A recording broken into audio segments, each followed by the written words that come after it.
आप देख रहे हैं इंडिया टाउन न्यूज, भारत की बात। नमस्कार, स्वागत है आपका इंडिया टाउन न्यूज के खास बुलेटिन खबरें राजनांदगांव में और मैं हूं आपके साथ निशा।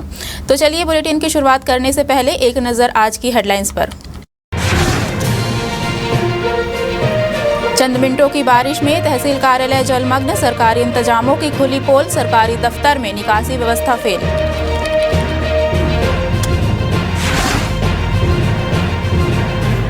बढ़ते अपराध को लेकर व्यापारियों में आक्रोश, चैम्बर ऑफ कॉमर्स ने एसपी को सौंपा ज्ञापन, आम नागरिकों में दहशत का माहौल।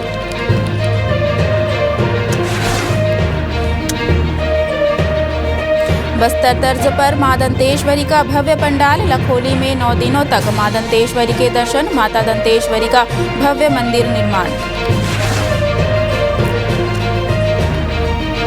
कुमार नवरात्रि विधिवत प्रारंभ, भक्तों ने माता के किए दर्शन, 9 दिनों तक चलेगा नवरात्रि का उत्सव।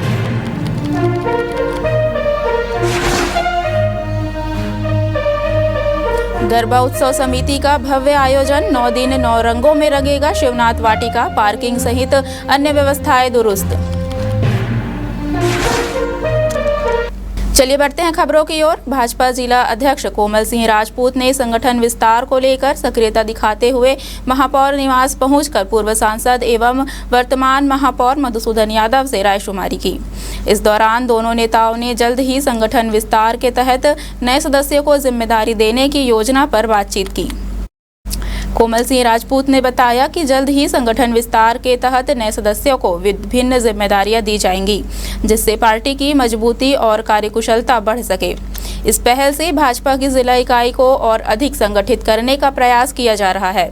महापौर मधुसूदन यादव ने इस योजना का समर्थन किया और कहा कि नए सदस्यों को जिम्मेदारी देने से पार्टी की कार्यप्रणाली में नयापन और ऊर्जा आएगी।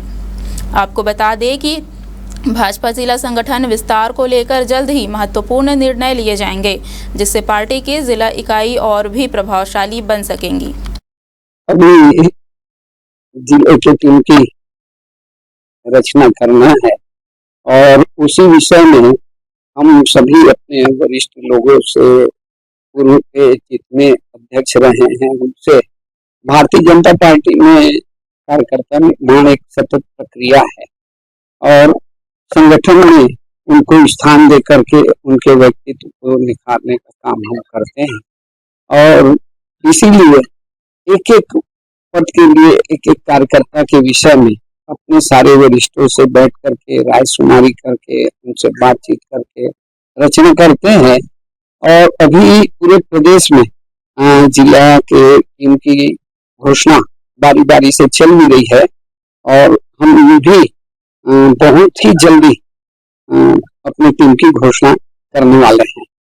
भारतीय जनता पार्टी में संगठन के विस्तार की प्रक्रिया में समय तो लगता ही है, क्योंकि हमारी ही पार्टी है जिसमें आप जब चुनाव प्रक्रिया प्रारंभ हुआ तो हमारे बूथ अध्यक्ष से लेकर के बूथ कमेटी का गठन हो गया। 100% बूथों में पूरे जिले सारे मंडल के गठन हो गए।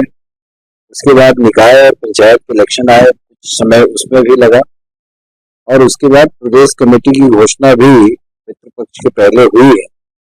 अब जिले की बारी है, तो ये 15 दिन जो गैप आया है वो केवल पितृपक्ष के चलते आया है। बाकी सारे इसमें प्रक्रियाओं का पालन करते हुए और जैसा कि जिलाध्यक्ष जी ने कहा है कि सही तरीके से जिले का गठन हो जाए ताकि भविष्य में सक्रिय रूप से जिला संगठन मजबूती के साथ काम कर सके। स्कूल को शिक्षा का मंदिर कहा जाता है, जहां माँ बाप अपने बच्चों को बेहतर भविष्य के लिए भेजते हैं, लेकिन जब इसी मंदिर में बच्चों के साथ अमानवीय व्यवहार के आरोप लगे तो मामला बेहद गंभीर हो जाता है।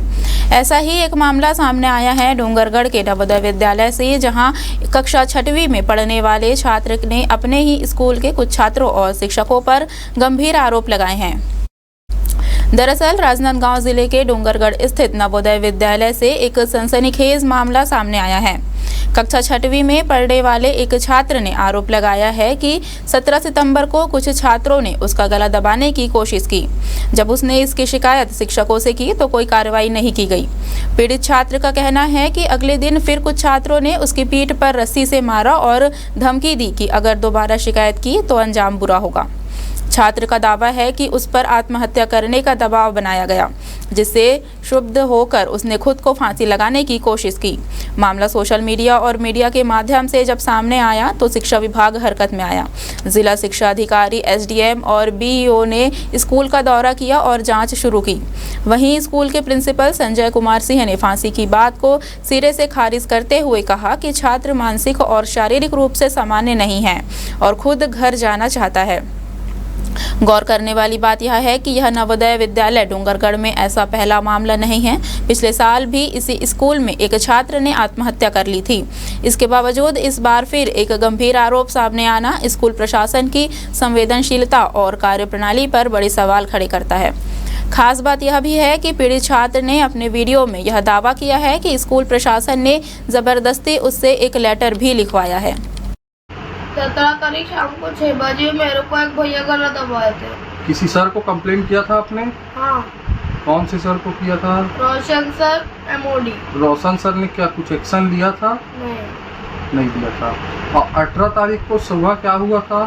18 तारीख को सुबह मैं पीटी से लौटा था और मेरे को बहुत तेज प्रेशर बन रहा था। हाँ। वो लोग और कुछ लोग मेरे को बोले कि पानी नहीं आ रहा है और बाथरूम में घुसने नहीं दिए, तो मैं तैयार हो गया।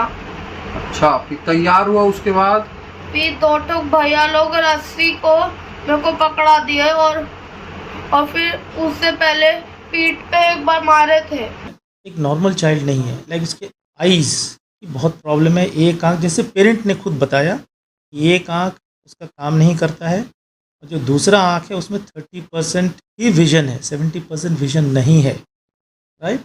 और उसके कारण क्या होता है कि उसे और आने जाने में बहुत तकलीफ़ होती है, राइट। जहाँ से डॉर्मेट्री से स्कूल आना, अनेक बार आना जाना, तो वो जो थक जाता है और इवन हाउस मास्टर का खाना खाने भी नहीं जाता, उसे उठाकर खाना खाने ले जाना पड़ता है, राइट। और इस तरह की बातें आई कि ये कुछ इशू जो हुआ है कि जैसे मीडिया में आया है कि कुछ फांसी लगाने की बात है, तो ऐसी बात है नहीं सर, राइट। वो बच्चा खुद जो है घर जाना चाहता है, उसने इवन राइटिंग में भी दिया है कि मैं यहाँ नहीं रहना चाहता, मुझे घर जाना है और मैं, राइट, वो घर जाना एक्चुअली क्या होम सिक है और उसके प्रॉब्लम्स भी है, तो वो घर जाना चाहता है। इवन पेरेंट्स भी आके माने इस बात को, और पेरेंट्स ने खुद कहा है कि भाई क्या इस बच्चे को बहुत केयर की ज़रूरत है, इसलिए हम खुद टीसी लेना चाहेंगे। तो बच्चा खुद लिखा भी है, राइट, कि मैं जो है फांसी लगाना चाहता हूँ। अब यानी क्या रीज़न है, बच्चा हो सकता है घर जाना चाहता हो, पेरेंट्स के साथ रहना चाहता हो, शायद इसलिए ऐसा कर रहा होगा। बाकी बच्चों में और उसमें काफ़ी डिफरेंस है सर। एक्चुअली सबसे पहले उसके जो आई का इशू है, एक आई से तो उसको बिल्कुल भी नहीं दिखता है, और सेकंड आई में भी 30 या 40% है जो भी विज़न है, तो उसकी वजह से ना वो कुछ भी चीज़ क्लियर नहीं देख पाता है। तो उसकी वजह से उसको कई बारी डिल्यूज़न भी होते हैं कि कोई मुझे मारा, जैसे धक्का लग गया किसी बच्चे से तो उसको लगता है भैया मुझे परेशान किए या बच्चा मुझे परेशान किया। तो इस तरह की केसेस उसके साथ होते थे, तो हम लोग उसको समझाते थे कि बेटा ऐसा नहीं है, है ना। और फिजिकली सर उसको बहुत प्रॉब्लम है, बहुत वीक है वो, मतलब अंदर से, वैसे देखने में नहीं दिखता, लेकिन उसको इतना जल्दी थकान होता है, बहुत थोड़ा चलता है और थक जाता है, और वो कहीं भी सो जाता है। कई बारी हमने उसको हॉस्टल के बाहर सोते हुए देखा है, जो चबूतरा बना हुआ है, प्लस अपने मेडिकल इसमें एमपी हॉल में वो सो जाता है, स्टेज पे, क्लासेस में वो कई बारी छुट्टी होने के बाद भी सोता हुआ मिला है। तो मतलब उसको जो फटीग बहुत रहता है, मतलब बहुत जल्दी थक जाता है वो, तो वो जो यहाँ का जो डेली रूटीन है ना, उसको फॉलो करने में उसको बहुत प्रॉब्लम जाती है सर। मीडिया में जो खबर चल रही थी और अखबारों में भी छपा है, तो स्वतः संज्ञान लेकर के मैंने बीओ को भेजा तो जाके पता करें, और उस वक्त कलेक्टर सर के निर्देश में मैं भी आया यहाँ पे। तो बच्चा बहुत छोटा बच्चा है और परिवार में बहुत लाड प्यार से बचा हुआ है। हॉस्टल लाइफ की कठिनता या जटिलता को देखते हुए शायद इस प्रकार की चीज़ें उसके मन में आ गई थी कि यदि मैं कुछ करूं तो शायद मुझे घर परिवार वाले वापस ले जाएंगे। उस परिप्रेक्ष्य में ही ये चीज़ समझ में आई है, क्योंकि उसका काउंसलिंग का रिपोर्ट भी मैंने देखा है, अन्य बच्चों का वो भी देखा है। तो ऐसी घटना नहीं है जो न्यूज़ में चली है, लेकिन फिर भी ऐसी सब चीज़ों के लिए शिक्षा विभाग की तरफ से हम सभी स्कूलों में निर्देश भी देंगे कि छोटे छोटे बच्चों में यदि किसी प्रकार की मानसिक कमजोरी आ रही है तो उनका बहुत केयरफुली उनका ध्यान रखा जाए। राजनांदगांव जिले और शहर में लगातार बढ़ रहे आपराधिक मामलों से व्यापारियों में भारी आक्रोश व्याप्त है। आए दिन हो रही चोरी, लूटपाट और चाकूबाजी और यहां तक कि हत्या की घटनाओं ने न सिर्फ व्यापारियों बल्कि आम नागरिकों को भी दहशत में डाल दिया है। के मद्देनजर Chhattisgarh chamber of commerce and industries के प्रतिनिधिमंडल ने एसपी को ज्ञापन सौंपा। व्यापारियों का कहना है कि शहर के हृदय स्थल में ही एक ही दिन में 2 चोरी की घटनाएं हुई है और अब तक कई चोरी की वारदातें हो चुकी है। बावजूद इसके कई मामलों में आरोपी अभी तक पुलिस की गिरफ्त से बाहर है। इस संबंध में चैम्बर ऑफ कॉमर्स के पदाधिकारियों ने ज्ञापन में मांग की है कि शहर में पुलिस गश्त बढ़ाने के साथ संवेदनशील इलाकों में सीसीटीवी कैमरे लगाए जाएं और अपराधियों पर कड़ी कार्रवाई की जाए ताकि व्यापारियों और नागरिकों में सुरक्षा का भरोसा बहाल हो सके। देखिए, जिस दिन चोरी हुई उसके बाद मेडिकल एसोसिएशन और नरेश चौहान ने एफआईआर कराई भी थी और एसपी सर से आग्रह करके निवेदन करके आया भी था। उस बात को लगभग 3 से 4 दिन हो गया है, तो चैम्बर यही आग्रह करने जा रहा है कि उस कार्रवाई हुई क्या और हुई तो कहाँ तक पहुँची है। और मध्य में शहर के हार्ट ऑफ द सिटी कहा जाए, अगर वहाँ ये घटना होती कहेंगे चिंतन का विषय है। दुर्भाग्यवश हो गया, ठीक है हो गया, लेकिन हम चाहते हैं कि चैम्बर की तरफ से जाके ऐसा दबाव बनाया जाए कि कम से कम अपराधी पकड़े जाएं और इसमें अंकुश लगना चाहिए। गणेश विसर्जन के बाद से कुछ ज़्यादा ही हो रहा है, तो मैं चाहूँगा पुलिस प्रशासन से गंभीरता दिखाए। शहर में इस टाइप का नहीं होना चाहिए, शांत शहर है हमारा। आज के पहले कभी इतनी घटनाएं नहीं हुई, तो मैं चाहूँगा, साहब से आग्रह करूँगा कि व्यवस्था पे ध्यान दें। संस्कारधानी में गरबा उत्सव समिति द्वारा हर साल की तरह इस वर्ष भी भव्य गरबा महोत्सव का आयोजन किया जा रहा है। यह आयोजन शिवनाथ वाटिका में किया जा रहा है, जहां गरबा प्रेमी 9 दिनों तक अलग अलग रंगों और थीम के साथ गरबा का आनंद उठाएंगे। समिति के अनुसार यह आयोजन पिछले 9 वर्षों से लगातार सफलतापूर्वक किया जा रहा है। हर दिन अलग अलग थीम में गरबा खेला जाएगा, जिससे त्योहार की रौनक और भी बढ़ जाएगी। गरबा उत्सव में स्थानीय लोगों के साथ साथ आसपास के क्षेत्रों से भी बड़ी संख्या में लोग हिस्सा लेते हैं। इसी कड़ी में सुरक्षा को सर्वोपरि मानते हुए समिति ने इस बार पार्किंग सहित अन्य व्यवस्थाओं को भी दुरुस्त किया है, ताकि आयोजन सुगम और सुरक्षित तरीके से चल सके। ये हमारा 9वां संस्करण है, संस्कारदानी गरबा उत्सव का ये 9वां संस्करण है 2025। और थीम हमने इस बार बहुत ही धार्मिक और पारंपरिक सोच से, जैसे माता जी के 9 दिन के 9 रंग होते हैं, तो उन 9 रंगों को ध्यान में रखते हुए हमने इस बार की थीम रखी है। इसके अलावा और कोई दूसरा मतलब कलर ही थीम है हमारी, उसके अलावा कोई थीम नहीं। विशेष इस बार देखिए काफिला बैंड आ रहा है, देवाशीष गुरु हैं, गौरव हैं और अनिता शर्मा 3 उनके लीड सिंगर हैं। पूरे 10 दिनों के लिए इस बार काफिला बैंड यहाँ आ रहा है राजनांदगांव में। आज तक कहीं ऐसा नहीं हुआ है कि काफिला बैंड ने पूरे 10 दिन परफॉर्म किया होगा। 2 या 3 दिन का फंक्शन होकर रहता है। नमस्कार, मैं हूं आस्था और आप देख रहे हैं इंडिया टाउन न्यूज। आज हम आपको लेकर चलेंगे शारदीय नवरात्रि की पूर्व रात्रि अमावस्या पर आयोजित बाबा भैरवनाथ की भव्य खप्पर यात्रा की रंगारंग झांकियों के बीच। यह यात्रा श्री जीड़ भैरव मंदिर यज्ञ भूमि राजीव नगर बसंतपुर से निकाली गई, जो नगर के प्रमुख मार्गों से होकर गुजरी और श्रद्धालुओं की भारी भीड़ इसे देखने और इसमें शामिल होने पहुंची। चलिए अब आपको दिखाते हैं यात्रा की खास बातें।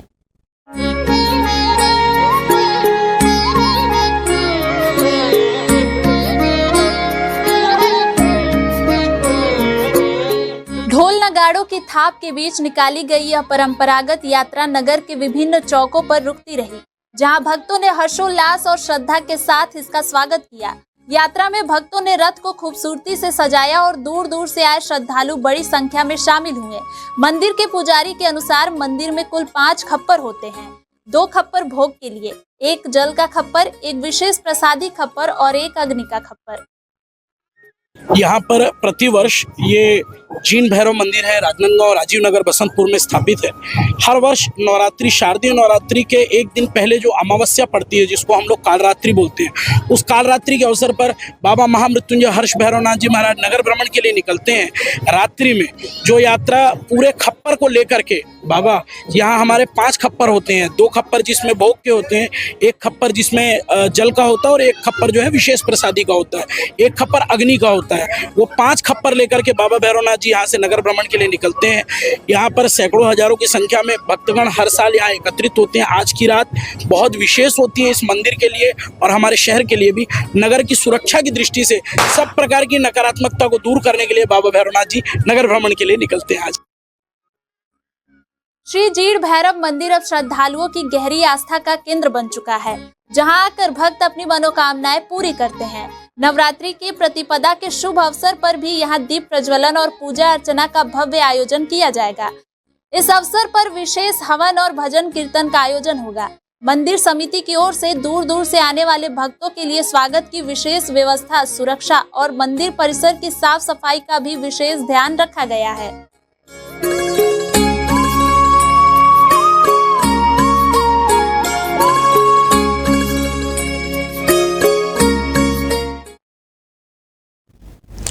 तो यह थी बाबा भैरवनाथ की खप्पर यात्रा की पूरी जानकारी, जो नवरात्रि की पावन बेला को और भी उल्लासमय बनाती है।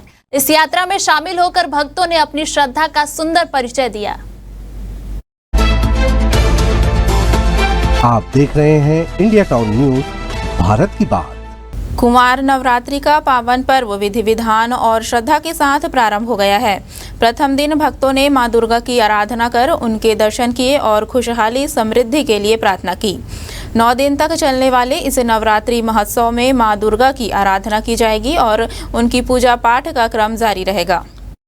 माना जाता है कि इन 9 दिनों में मां दुर्गा अपने भव्य रूप में विराजमान रहती है और सभी भक्तों को आशीर्वाद प्रदान करती है।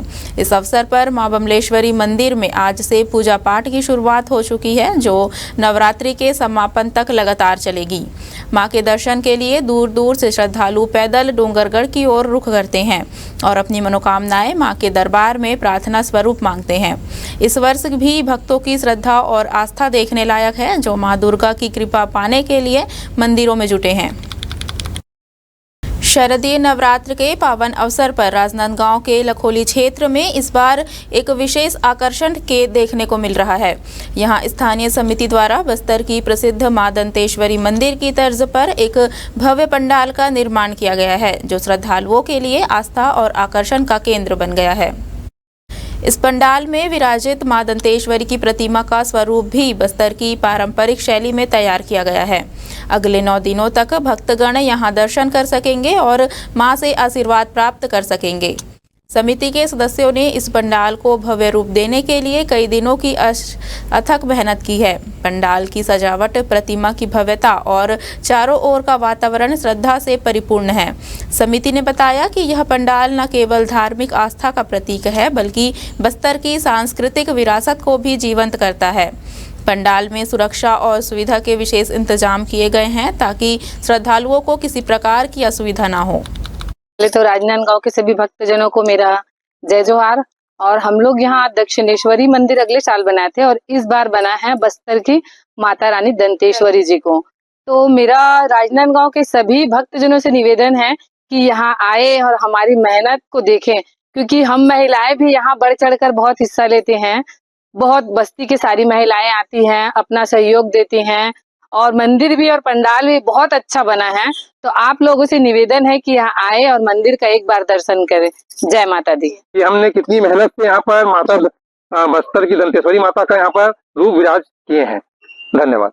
राजनांदगांव में हुई कुछ मिनटों की बारिश ने तहसील कार्यालय की बदहाल व्यवस्था की पोल खोल दी।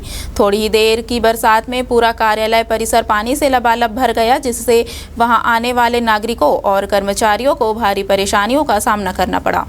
बारिश के बाद कार्यालय के अंदर और बाहर पानी जमा हो गया, जिससे सामान्य कामकाज पूरी तरह प्रभावित हुआ। फाइलें और ज़रूरी दस्तावेजों को बचाने के लिए कर्मचारियों को मशक्कत करनी पड़ी, जबकि परिसर में आने वाले लोग कीचड़ और जलभराव से परेशान नजर आए। गौरतलब है कि इन दिनों छत्तीसगढ़ सरकार राज्य गठन के 25 वर्ष पूरे होने के उपलक्ष्य में रजत जयंती महोत्सव बड़े जोर शोर से मना रही है, लेकिन तहसील कार्यालय जैसी महत्वपूर्ण शासकीय इमारत की यह स्थिति सरकार की व्यवस्था और विकास कार्यों पर सवालिया निशान खड़े करती है। स्थानीय नागरिकों ने नाराजगी जताते हुए कहा कि जब एक छोटे से सरकारी कार्यालय में पानी निकासी की समुचित व्यवस्था नहीं है तो प्रदेश में विकास के बड़े बड़े दावों पर कैसे विश्वास किया जाए। एक तरफ पूरे छत्तीसगढ़ प्रदेश में छत्तीसगढ़ की सरकार 25 वर्ष छत्तीसगढ़ के पूर्ण होने के बाद रजत महोत्सव मना रही है और वहीं लगातार पूरे प्रदेश के हर एक जिलों में, हर एक गांव में और हर एक गलियों पर बारिश के वक्त में चंद देरों की बारिश जो होती है, क्षणिक भर बारिश, जिसमें सारे जगह जो है वो पानी से तरबतर हो जाते हैं।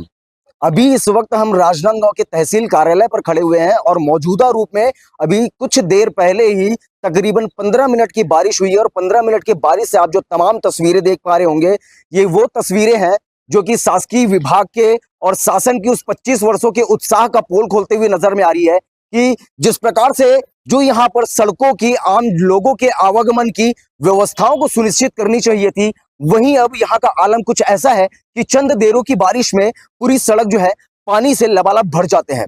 आखिरकार व्यवस्थाओं के नाम पर सरकार लोगों को किस प्रकार की सड़कें दे रही हैं?